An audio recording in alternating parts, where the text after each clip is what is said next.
നമസ്കാരം. ഇവർക്ക് daily news analysis സ്വാഗതം. നമ്മളൊക്കെ ന്യൂസ് ആർട്ടിക്കിൾസ് ആണ്. നമുക്ക് ഡിസ്കസ് ചെയ്യാനായിട്ട് 3 ഇമ്പോർട്ടന്റ് ആർട്ടിക്കിൾസ് ആണുള്ളത്. ഫസ്റ്റ് ആർട്ടിക്കിൾ നമുക്ക് പ്രിലിംസിനും കൂടെ ആവശ്യമായിട്ട് അറിയിക്കുന്ന ഒരു ആർട്ടിക്കിളാണ്. പ്രധാനമന്ത്രി കിസാൻ യോജന എന്നുള്ളതിനെ സ്കീമിനെ കുറിച്ചിട്ടാണ് മെയിൻലി ഇവിടെ ഡിസ്കസ് ചെയ്തിരിക്കുന്നത്. അപ്പോൾ ഇത് കർഷകർക്ക് വേണ്ടിയിട്ട് ഫാമേഴ്സിന് വേണ്ടിയിട്ടുള്ള ഗവൺമെന്റ് ഒരു ഇമ്പോർട്ടന്റ് സ്കീം ആയതുകൊണ്ട് തന്നെ ജനറൽ സ്റ്റഡീസ് പേപ്പർ 3 അഗ്രികൾച്ചറിന്റെ പെർസ്പെക്റ്റീവ് ആയിരിക്കും ഈ ഒരു ടോപ്പിക്കിന് നമ്മൾ പഠിക്കുന്നത്.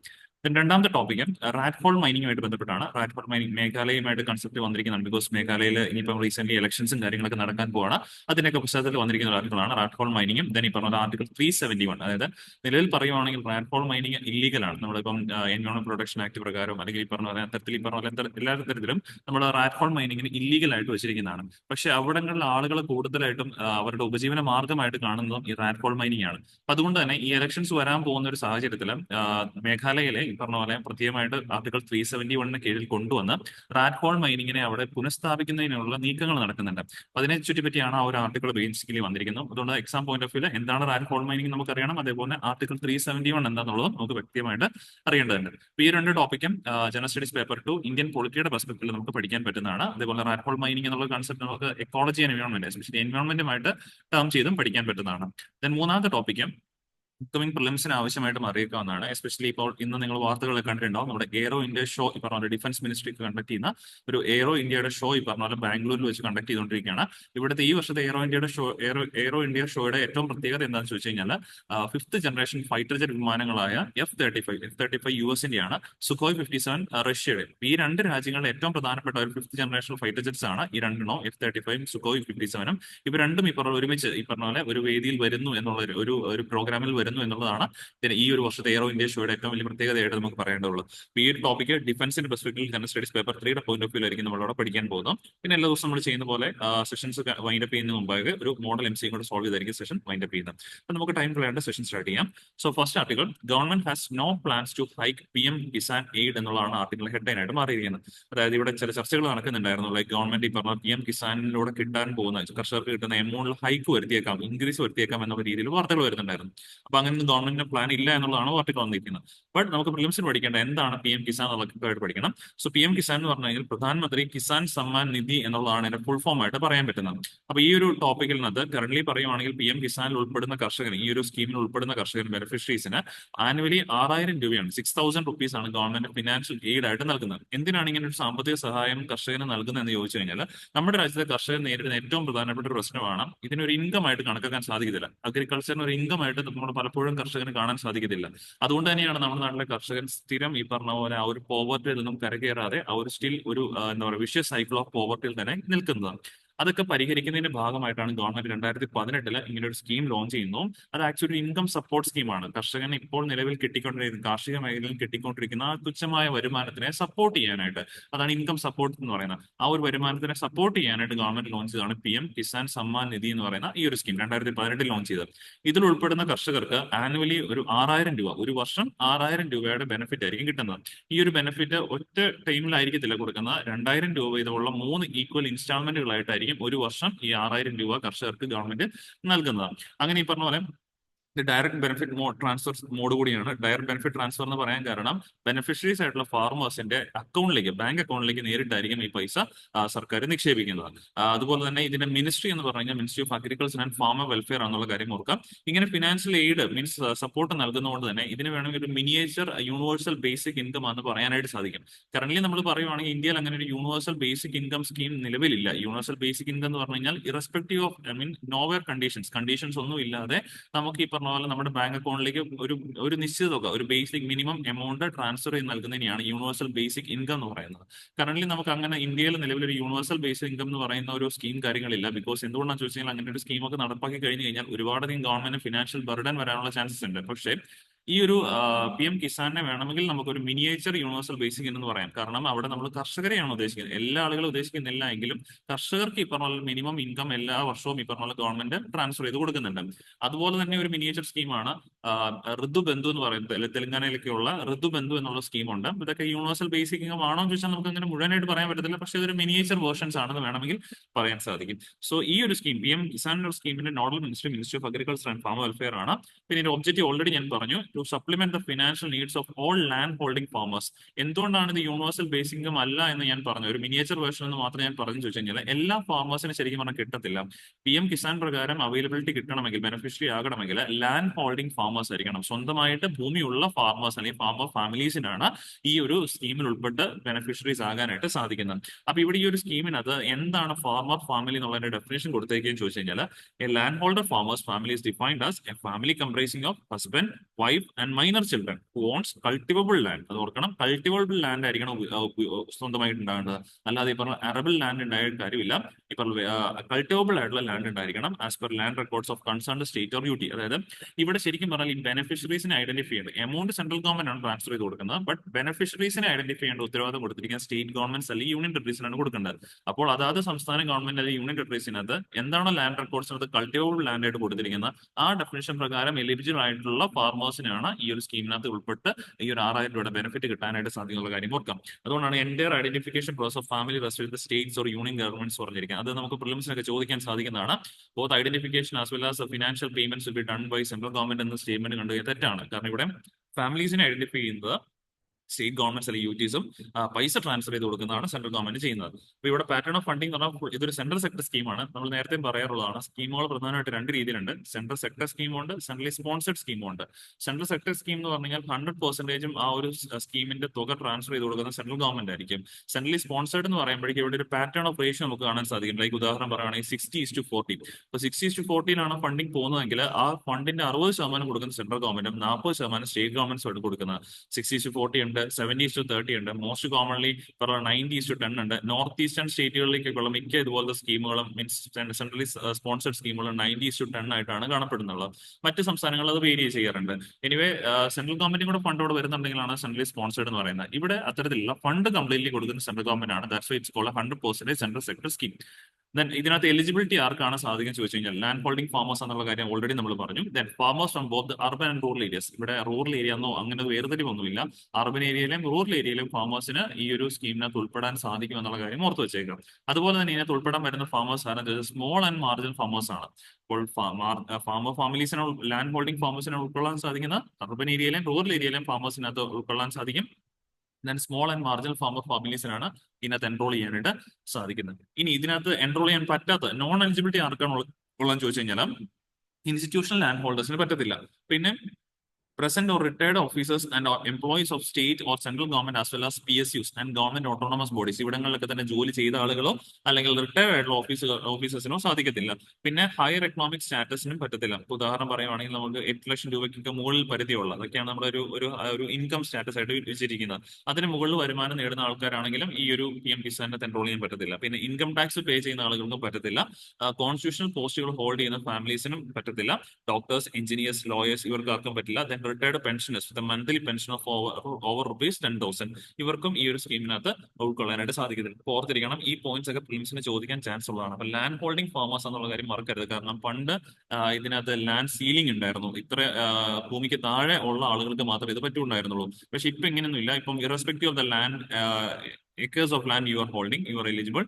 ഈ ഒരു കണ്ടീഷൻസ് വരായിരുന്ന ആദ്യം ഈ ഒരു നോൺ എലിജിബിലിറ്റിയുടെ ക്രൈറ്റീരിയ വരായിരുന്നു കഴിഞ്ഞാൽ സ്വന്തമായിട്ട് ഭൂമി കൾട്ടിവബിൾ ലാൻഡ് ഉള്ള ആളുകൾക്ക് ഇറസ്പെക്റ്റീവ് ഓഫ് കൾട്ടിവബിൾ ഏരിയ ഒരു ഇതല്ല, കൾട്ടിവബിൾ ലാൻഡ് സ്വന്തമായിട്ട് ഉണ്ടെങ്കിൽ ഈ ഒരു സ്കീമിനകത്ത് ഉൾക്കൊള്ളാൻ സാധിക്കും. ഓക്കെ, ഇത്രയാണ് ഈ ഒരു ആർട്ടിക്കിളിനകത്ത് നമുക്ക് വ്യക്തമായിട്ട് പഠിക്കാനുണ്ട്. എന്താണ് PM കിസാൻ എന്നുള്ളതാണ് മെയിൻലി നമുക്ക് ഇവിടെ ആർട്ടിക്കിളായിട്ട് പഠിക്കാനുണ്ടായിരുന്നത്. ഇനി നമ്മൾ രണ്ടാമത്തെ ആർട്ടിക്കിളിലേക്ക് ബോൺ ചെയ്യണം. In Paul Bond Meghalaya, rat hole coal mining hops ride on Article 371 ആണ് ആർട്ടിക്കിൾ ഹെഡ്ലൈൻ ആയിട്ട് മാറിയിരിക്കുന്നത്.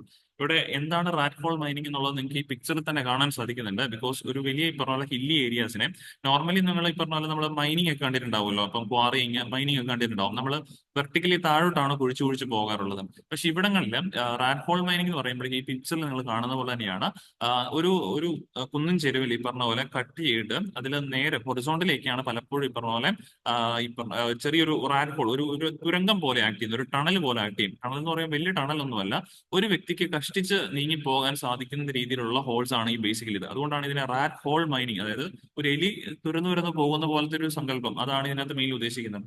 ഇത് എന്തുകൊണ്ടാണ് ബാൻ ചെയ്തിരിക്കുന്നത് ചോദിച്ചു കഴിഞ്ഞാൽ അത് ഹൈലി ഡേഞ്ചറസ് ആണ്. ബിക്കോസ് ഇതിനകത്ത് ഇങ്ങനെ എന്താ പറയാ, ഒരു സയന്റിഫിക് ആയിട്ടുള്ള രീതിയിലല്ല ഇതിനകത്ത് പോകുന്നത്. എസ്പെഷ്യലി നമുക്കറിയാം നോർത്ത് ഈസ്റ്റേൺ സ്ഥലങ്ങൾ അല്ലെങ്കിൽ ഹിമാലയൻ എൻ്റർ റീജിയൻ എന്ന് പറഞ്ഞു കഴിഞ്ഞാൽ തന്നെ അത് വളരെ ഈ പറഞ്ഞ അൺസ്റ്റേബിൾ ആയിട്ടുള്ള ഒരു ഏരിയ ആണ്. എപ്പോൾ വേണമെങ്കിലും ഒരു എർത്ത് ക്വേക്കോ അല്ലെങ്കിൽ ഇങ്ങനെയുള്ള ലാൻഡ് സ്ലൈഡുകളൊക്കെ പോസിബിൾ ആയിട്ടുള്ള ഒരു ഏരിയ കൂടിയാണ് ഈ ഹിമാലയൻ റീജിയൻ, അല്ലെങ്കിൽ നമ്മുടെ നോർത്ത് ഈസ്റ്റേൺ റീജിയൻ എന്നൊക്കെ പറയുന്നത്. അപ്പൊ അവിടെ നമ്മൾ ഇത്തരത്തിൽ അൺസൈന്റിഫിക് ആയിട്ട് ഇത്തരത്തിൽ ഹില്ലി ഏരിയാസിനെ ഡഗ് ഔട്ട് ചെയ്ത് പോയി കഴിഞ്ഞു കഴിഞ്ഞാൽ ഹൈ ചാൻസ് അവിടെ ആക്സിഡന്റുകൾ ഉണ്ടാവാനുള്ള ചാൻസ് വളരെ വളരെ കൂടുതലാണ്. പലപ്പോഴും നിങ്ങൾ വാർത്തകൾ കേട്ടിട്ടുണ്ടാവും, ഇതുപോലുള്ള മൈനുകളിലൊക്കെ തന്നെ ആളുകൾ കുടുങ്ങിപ്പോയി. അറ്റ്ലാസ്റ്റ് ഈ പറഞ്ഞ പോലെ കുടുങ്ങിപ്പോകുന്നത് മാത്രമല്ല, അറ്റ്ലാസ്റ്റ് അവരുടെ ജീവനെ വരെ ജീവൻ ഈ പറഞ്ഞ പോലെ പോകാനുള്ള ചാൻസുകളും വളരെ വളരെ കൂടുതലാണ്. പിന്നെയും എന്തുകൊണ്ടാണ് ഇത് ബാൻ ചെയ്യുന്നത് ചോദിച്ചു കഴിഞ്ഞാൽ, ഒന്നിത് ഇത്തരത്തിൽ വളരെയധികം ഡേഞ്ചറസ് ആക്ടിവിറ്റിയാണ്. പിന്നെ ഇവിടങ്ങളിൽ കൂടുതലും വർക്ക് ചെയ്യാൻ പോകുന്നത് ഇത്തരത്തിൽ കുട്ടികളാണ്. കാരണം ഈ ഒരു റാറ്റ് ഹോളിനകത്ത് നമ്മൾ, ഞാൻ ഓൾറെഡി പറഞ്ഞു, വളരെ വീതി കുറവാണ്, ചെറിയ ഒരാൾക്ക് മാത്രം പോകാൻ പറ്റുന്ന ഒരു വീതി ഉണ്ടാവുള്ളൂ. അപ്പൊ ഇവിടങ്ങളിൽ കൂടുതലും കുട്ടികളെയാണ് ഇവർ എംപ്ലോയ് ചെയ്യുന്നത്. ബിക്കോസ് അവരുടെ ബോഡി സൈസ് ഷേപ്പ് കുറവായതുകൊണ്ട് തന്നെ കുട്ടികളെയാണ് ഈ ഒരു ഹോൾസിൽ ഈ പറഞ്ഞ പോലെ എംപ്ലോയ് ചെയ്യാനായിട്ട് പലപ്പോഴും ഉപയോഗിക്കാറുള്ളത്. അത് പലപ്പോഴും ഇവരുടെ പോവർട്ടി, വീടുകളിലെ ദാരിദ്ര്യം, ഇങ്ങനെയുള്ള കാരണങ്ങൾ വെച്ചിട്ടാണ് ഇവർ കൂടുതൽ ചെയ്യുന്നത്. ബട്ട് ഈ പറഞ്ഞ നമുക്ക് കുട്ടികളുടെ സുരക്ഷ എന്നുള്ളത് വളരെ പ്രാധാന്യം ആയതുകൊണ്ട് തന്നെ നാഷണൽ ഗ്രീൻ ട്രിബ്യൂണലൊക്കെ തന്നെ ഇടപെട്ട് ഈ ഒരു റാറ്റ് ഹോൾ മൈനിങ് ഇന്ത്യയിൽ ബാൻ ചെയ്തിരിക്കുന്ന കാര്യമാണ്. എസ്പെഷ്യലി നോർത്ത് ഈസ്റ്റിലും ബാൻ ചെയ്തിരിക്കുന്ന കാര്യങ്ങളാണ്. ഇപ്പോൾ ഇവിടെ വാർത്ത വന്നിരിക്കുന്നത്, ഇപ്പം റീജിയണൽ പാർട്ടീസ് ഈ പറഞ്ഞ പോളിംഗ് ഇങ്ങോട്ടേക്ക് മേഘാലയയിൽ അടുത്ത ഇലക്ഷൻസും കാര്യങ്ങളൊക്കെ വരികയാണ്. അപ്പൊ അതിന്റെ ഭാഗമായിട്ട് മേഘാലയക്ക് പ്രത്യേകമായിട്ടുള്ള അധികാരം നൽകുന്ന ആർട്ടിക്കിൾ 371 എന്ന് പറയുമ്പോൾ സംസ്ഥാനങ്ങൾക്ക് പ്രത്യേകമായുള്ള അധികാരങ്ങൾ നൽകുന്നതാണ്. ആ ഒരു ആർട്ടിക്കിളിലേക്ക് മേഘാലയെ ഇൻക്ലൂഡ് ചെയ്ത് റാറ്റ് ഹോൾ മൈനിങ്ങിനെ ഈ പറഞ്ഞ പോലെ വീണ്ടും അവിടെ പുനഃസ്ഥാപിക്കാനായിട്ടുള്ള ഒരു നീക്കം നടന്നുകൊണ്ടിരിക്കുന്നതായിട്ട് വാർത്തകൾ വരുന്നുണ്ട്. അതാണ് ഇപ്പൊ ഇത് വാർത്തയായിട്ട് വന്നിരിക്കുന്നത്. നമുക്കത് എക്സാം പോയിന്റ് ഓഫ് വ്യൂല് എന്താണ് റാറ്റ് ഹോൾ മൈനിങ് എന്ന് പഠിക്കണം, പിന്നെ ആർട്ടിക്കിൾ 371 എന്താണെന്നുള്ളത് കൃത്യമായിട്ട് പഠിക്കണം. Okay, so first of all rat hole mining it's A method of coal extraction that involves digging narrow horizontal tunnels into the ground. Already ഞാൻ പറഞ്ഞപ്പോൾ നിങ്ങൾക്ക് ഇത് വായിക്കുമ്പോൾ കുറച്ചുകൂടെ മനസ്സിലാക്കാൻ പറ്റുന്നുണ്ടാവും. These tunnels are typically just wide enough for one person to crawl through and extract coal. ഒരാൾക്ക് കഷ്ടിച്ച് പറഞ്ഞാൽ ഇഴഞ്ഞു പോകാൻ പറ്റുന്ന രീതിയിലുള്ള, സ്റ്റാൻഡ് നിൽക്കാൻ പറ്റില്ല, ഒരാൾക്ക് ഇഴഞ്ഞു പോകാൻ പറ്റുന്ന അത്രയും വലിപ്പേ ഉള്ളൂ ഈ ഹോൾസിനകത്ത്. അതുകൊണ്ടാണ് കൂടുതൽ ഇവിടെ കുട്ടികൾ ഉപയോഗിക്കുന്നത് ഈ ഒരു കോൾ എക്സ്ട്രാക്ഷന് വേണ്ടിയിട്ട്. ഇതിനകത്ത് പ്രവലന്റ് കോസസ് നോക്കുവാണെങ്കിൽ it is prevalent in north eastern states of India ആണ്, particularly Meghalaya and Assam. Because of ഈ വർഷം കഴിഞ്ഞ മാസം ജനുവരിയിൽ ഈ പറഞ്ഞ പോലെ ആസാമില് ഇതുപോലുള്ള റാറ്റ് ഹോൾ മൈനിങ്ങിൽ ഇടിഞ്ഞു വീണിട്ട് ആൾക്കാരുടെ അവിടെ എന്താ പറയാ സ്റ്റക്കായി പോയ ഒരു സിറ്റുവേഷൻസ് വാർത്ത വന്നിട്ടുണ്ടായിരുന്നു. അതുകൊണ്ട് ഇതൊക്കെ അപ്കമിംഗ് ഫിലിംസ് നമുക്ക് വാർത്തയായിട്ട് മാറാവുന്നതാണ്, ക്വസ്റ്റ്യൻസ് ആയിട്ട് മാറാവുന്നതാണ്. എന്തുകൊണ്ടാണ് ഇവിടെ കൂടുതലാണ് ആൾക്കാർ ഇങ്ങനെയുള്ള ജോലികൾ ഏർപ്പെടുന്നത് ചോദിച്ചാൽ, because of the poverty, lack of alternative livelihood and economic viability ആണ്. And the regions hilly terrain and the nature of coal deposits makes conventional mining methods challenging. അതായത് പിന്നെ അവിടെ ഒരു ചോദ്യം ഉണ്ടാവും, എന്തുകൊണ്ട് നമുക്ക് കൺവെൻഷണൽ ആയിട്ടുള്ള മൈനിങ് അവിടെ ചെയ്തുകൂടാ, എന്തുകൊണ്ട് വീണ്ടും റാറ്റ് ഹോൾ മൈനിങ് അവിടെ ചെയ്യുന്നു എന്ന് ചോദിച്ചു കഴിഞ്ഞാൽ, കൺവെൻഷണൽ മൈനിങ്സ് അവിടെ അവർ ചെയ്യാറില്ല. കാരണം അത് പ്രോഫിറ്റബിൾ അല്ല. കാരണം ഇന്ത്യയിൽ ഓൾറെഡി തന്നെ നമുക്കറിയാം അവൈലബിൾ ആയിട്ടുള്ള കോൾ എന്ന് പറയാൻ ലോ ക്വാളിറ്റി കോളാണ് കൂടുതലായിട്ടുള്ളത്. അതുപോലെ തന്നെ ഈ പറഞ്ഞ ഇവിടങ്ങളിൽ ഇത്തരത്തിൽ കൺവെൻഷൻ ആയിട്ട് വലിയ വലിയ മൈനറീസ് ഒക്കെ ഓപ്പൺ ചെയ്ത് കഴിഞ്ഞാൽ അത് വയബിൾ ആയിട്ട് മാറത്തില്ല. അതുകൊണ്ടാണ് പലപ്പോഴും ഇങ്ങനെയുള്ള പ്രിമിറ്റീവ് ആയിട്ടുള്ള മെത്തേഡുകളിലേക്ക് ആളുകൾ നീങ്ങുന്നു. Then ഈ പറഞ്ഞ പോലെ കൺവെൻഷണൽ മൈനിങ് മെത്തേഡ്സ് ചലഞ്ചിങ് ആണ്, leading to adoption of this rudimentary technique. Poor enforcement of mining laws left workers more susceptible to rat hole mining. അതുപോലെ തന്നെ മൈനിങ് ലോസും കാര്യങ്ങളൊന്നും അവിടെ വളരെയധികം എൻഫോഴ്സുകളും ചെയ്യുന്നില്ല. അതുകൊണ്ട് തന്നെ ആളുകൾ വീണ്ടും ഈ പരിപാടികളിലേക്ക് ഇറങ്ങി വരുന്നു. ദെൻ ഇന്ത്യയിൽ നിലവിൽ ഈ പറഞ്ഞ പോലെ മൈനിങ്സുമായിട്ട് ബന്ധപ്പെട്ട കുറച്ച് നിയമങ്ങൾ നമുക്ക് അറിഞ്ഞിരിക്കണം. Current laws and regulations related to mining in India. First and foremost, mines and minerals act of 1957. It governs mining of minerals in India. ഇന്ത്യയിലും മിനറൽസ് മൈനിങ് ചെയ്യുന്നതിനെ ഗവൺ ചെയ്യുന്ന ആക്ട് എന്ന് വെച്ചാൽ mines and minerals act of 1957 ആണ്. Including the exploration, extraction and management ആണ്. Illegal mining such as rat hole mining violates provisions of this act. അപ്പം ശരിക്കും പറഞ്ഞാൽ mines and minerals act of 1957 പ്രകാരം പ്രൊഹിബിറ്റഡ് ആണ് ഈ ഒരു റാറ്റ് ഹോൾ മൈനിങ് എന്ന് പറയുന്നത്. ലീഡിംഗ് ടു പെനാൽറ്റീസ് ആൻഡ് അത് വയലേറ്റ് ചെയ്യുന്നവർക്ക് പെനാൽറ്റീസും ലീഗൽ ആക്ഷൻസ് ഒക്കെ എടുക്കാനായിട്ട് സാധിക്കും.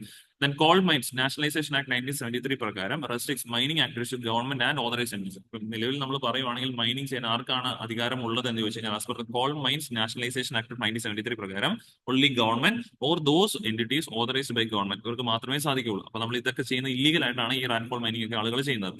Then Ralhol mining is often unregulated and conducted outside this framework, making it illegal. Environment Protection Act 1986 പ്രകാരം requires environmental clearances for mining activities. Ralhol mining bypasses these regulations, causing severe environmental damage. Meghalaya Mines and Minerals Policy 2012, it was introduced to regulate mining practices in the state. However, enforcement has been weak and Ralhol mining continues illegally.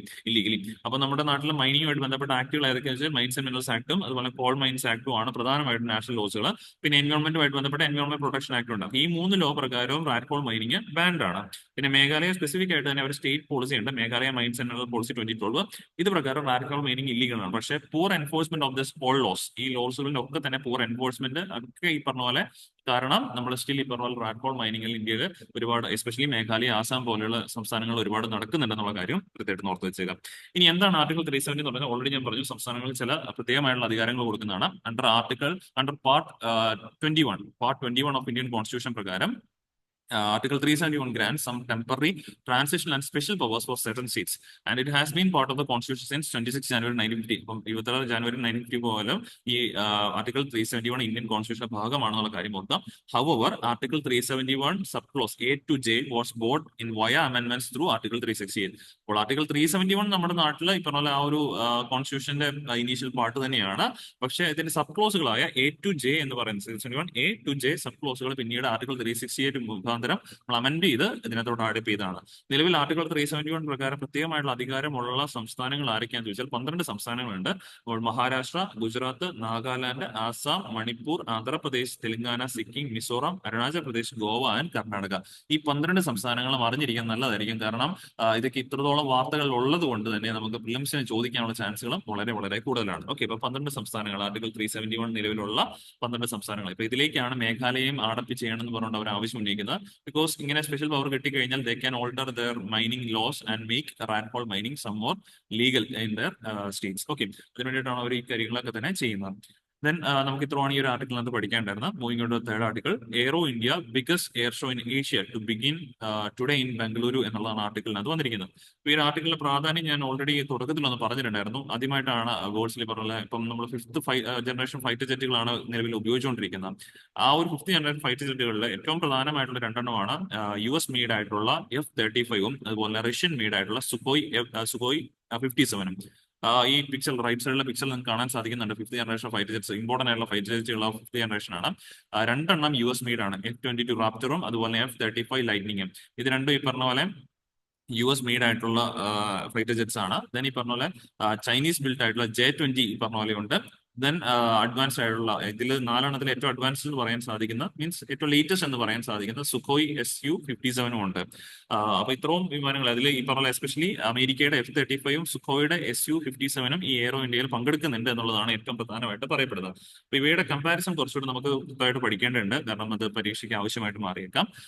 ഇവിടെ ലെങ്തും കാര്യങ്ങളല്ല, especially speed കൃത്യമായിട്ട് അറിഞ്ഞിരിക്കാം. അപ്പൊ F-35 നോക്കുവാണെങ്കിൽ Mac 1.6, അതായത് ശബ്ദത്തെക്കാൾ 1.6 മടങ്ങ് വേഗതയിൽ സഞ്ചരിക്കാൻ സാധിക്കുന്നവയാണ് F-35 യുദ്ധവിമാനങ്ങൾ. അതേസമയത്ത് സുഖോയ് ജെറ്റ് വിമാനങ്ങളാണെങ്കിൽ മാക് 2 ആണ്, ശബ്ദത്തേക്കാൾ 2 മടങ്ങ് വേഗതയിൽ സഞ്ചരിക്കാനായിട്ട് സാധിക്കുന്നുണ്ട്. ഇതൊക്കെ ഇവരുടെ ഈ പറഞ്ഞ അറ്റാക്കിംഗ് കേപ്പബിലിറ്റി സൂചിക്കും. കാരണം അത്രയും വേഗതയിൽ പോയി ശത്രുവിനെ അറ്റാക്ക് ചെയ്ത് തിരികെ വരാനായിട്ടുള്ള കഴിവാണ് മെയിൻലി ഉദ്ദേശിക്കുന്നത്. ഓക്കെ, അപ്പൊ നമുക്ക് ഡീറ്റെയിൽ ആയിട്ട് നോക്കാം. First and foremost Sukhoi Su-57 നോക്കുവാണെങ്കിൽ, Sukhoi Su-57 is a 5th generation fighter jet that Russia has offered to India for joint production. And Sukhoi Su-57 is a twin engine stealth multi-role ആണ്. Stealth എന്ന് പറഞ്ഞു കഴിഞ്ഞാൽ ശത്രു രാജ്യങ്ങളുടെ റഡാറുകളെ വെട്ടിക്കാൻ കഴിവുള്ളവയാണ് ഈ stealth എന്ന് പറയുന്നത്. പലപ്പോഴും നമ്മൾ കപ്പലുകളൊക്കെ സ്റ്റെൽത്ത് ഫ്രിഗേറ്റ് എന്നൊക്കെ പറഞ്ഞുകൊണ്ട് കാണാറുണ്ടല്ലോ. അപ്പൊ അവയൊക്കെ പറഞ്ഞ പോലെ ശത്രു രാജ്യങ്ങളുടെ റഡാറുകളെയും ഒക്കെ തന്നെ എന്താ പറയാ, അതിന്റെ കണ്ണുകളിൽ പെടാതെ ഈ പറഞ്ഞ പോലെ സഞ്ചരിക്കാൻ കഴിവുള്ളതൊക്കെയാണ് പ്രധാനമായിട്ടും. അപ്പൊ അത്തരത്തിലുള്ള ഒരു twin engine stealth multi role fighter aircraft ആണ് ഈ ഒരു സുഖോയ് വിമാനങ്ങൾ. റഷ്യൻ മെയ്ഡ് ആണ്. ഇതിന്റെ ഫീച്ചേഴ്സ് എന്ന് പറഞ്ഞു കഴിഞ്ഞാൽ സുഖോയ് ഒന്ന് സ്റ്റെൽത്ത് നമ്മൾ ഓൾറെഡി പറഞ്ഞു. സെറേറ്റഡ് എക്സോസ്റ്റ് നോഡിലുണ്ട്, reduces radar and infrared signature ആണ്. വെപ്പൺ പേലോഡ് എന്ന് ചോദിച്ചു കഴിഞ്ഞാൽ carry up to 7.4 tons of weapons, 7.4 ton weapons കൈകാര്യം വഹിച്ചുകൊണ്ട് പോകാൻ സാധിക്കുന്നതാണ്. Including air to air and air to ground മിസൈലുകൾ. എയർ ടു എയർ മിസൈലുകൾ ലോഞ്ച് ചെയ്യാൻ സാധിക്കും. എയർ ടു ഗ്രൗണ്ട് മിസൈൽസും സുഖോയ് വിമാനങ്ങൾക്ക്, സുഖോയ് Su-57 വിമാനങ്ങൾക്ക് കൊണ്ടുപോകാനായിട്ട് സാധിക്കും. മാക്സിമം സ്പീഡ് നമ്മൾ ഓൾറെഡി പറഞ്ഞു, മാക് 2 ആണ് അപ്രോക്സിമേറ്റ്ലി, അല്ലെങ്കിൽ ഈ പറഞ്ഞ അപ്രോക്സിമേറ്റ്ലി 1.8 ആണ് ഇതിന്റെ മാക്സിമം സ്പീഡ് എന്ന് പറയുന്നത്. ഓപ്പറേറ്റിംഗ് ഓൾട്ടിറ്റ്യൂഡ് എന്ന് പറയുന്നത് മാക്സിമം ഓപ്പറേറ്റിംഗ് ഓൾട്ടിറ്റ്യൂഡ് 54 54,100 ഫീറ്റ്, 54,100 അടി മുകളിൽ ഓപ്പറേറ്റ് ചെയ്യാൻ കഴിവുള്ളവയാണ്. റേഞ്ച് എന്ന് പറഞ്ഞു കഴിഞ്ഞാൽ ഫുൾ ഫ്യൂലില് 1864 മൈൽസ് സഞ്ചരിക്കാനായിട്ട് സാധിക്കുന്നവയാണ് സുഖോയ് 57 എന്ന് പറയാ ഫൈറ്റർ ജെറ്റ് വിമാനം. ഓക്കെ, ഇനി അടുത്തത് F-35. F-34 എന്ന് പറയുന്നത് US ബിൽഡ് ആണ്. US ഈ പറഞ്ഞ പോലെ ലോക്ഹീൽഡ് മാർട്ടിൻ ബിൽഡ് ആയിട്ടുള്ള വിമാനമാണ്. മീൻസ് യുദ്ധവിമാനമാണ് F-35. American family of single seat ആണ് കേട്ടോ. അപ്പൊ F-35 സിംഗിൾ സീറ്റ് ആണ്. സുഖോയ് എന്ന് പറയുന്നത് ട്വിൻ എഞ്ചിൻ, ഈ പറഞ്ഞ പോലെ മൾട്ടി റോൾ എയർക്രാഫ്റ്റ് ആണ് എന്നുള്ള കാര്യങ്ങൾ ഓർത്തിരിക്കുക. F-35 single seat single engine ആണ്. സുഖോയ് ട്വിൻ എഞ്ചിൻ ആണ്. Single engine all weather stealth, ഇതും സ്റ്റെൽത്ത് കേപ്പബിലിറ്റി ഉള്ളതാണ്. Stealth multi role combat aircraft that is intended to perform both air superiority and strike മിഷൻസിന് ഉപയോഗിക്കാൻ സാധിക്കുന്നതാണ്. That is able to provide electronic warfare and intelligence, surveillance and reconnaissance capabilities എല്ലാം ഉള്ളതാണ് ഈ F-35. And F-35 is said to be one of the most advanced fifth generation fighter jet aircraft in the world. And F-35 fighter jets have landed in India for the first time. ഈ air ഷോയുടെ ഭാഗമായിട്ട് അവരും ഇന്ത്യയിലുണ്ട് എന്നുള്ള കാര്യം കൂടെ ഓർത്ത് വെച്ചേക്കാം. ഇത്രയാണ് നമുക്ക് ഈ രണ്ട് ഫൈറ്റർ ജെറ്റുകളെ കുറിച്ച് അറിഞ്ഞിരിക്കുന്നത്. ഡിഫൻസിന്റെ പെർസ്പെക്ടീവിൽ പ്രിലിംസിന്റെ മുകളിൽ ഒന്ന് കൃത്യമായിട്ട് അറിഞ്ഞിരുന്നേക്കാം. ഓക്കെ, ദെൻ ലാസ്റ്റ് ഈ പറഞ്ഞ നമ്മുടെ MCQ ക്വസ്റ്റൻ ആണ്. PM കിസാനുമായിട്ട് ബന്ധപ്പെട്ട് 2 സ്റ്റേറ്റ്മെന്റ് ആണ്. എളുപ്പം നിങ്ങൾക്ക് ആൻസർ കണ്ടെത്താൻ സാധിക്കും. അപ്പോൾ ഇതിന്റെ ആൻസർ നമ്മുടെ കമന്റ് ബോക്സിൽ രേഖപ്പെടുത്താം. അപ്പോൾ നമ്മൾ ഡിസ്കസ് ചെയ്ത ടോപ്പിക്സ് എല്ലാവർക്കും ക്ലിയർ ആണ് വിശ്വസിക്കുന്നു. വീണ്ടും നമുക്ക് അടുത്ത് കാണാം. Thank you.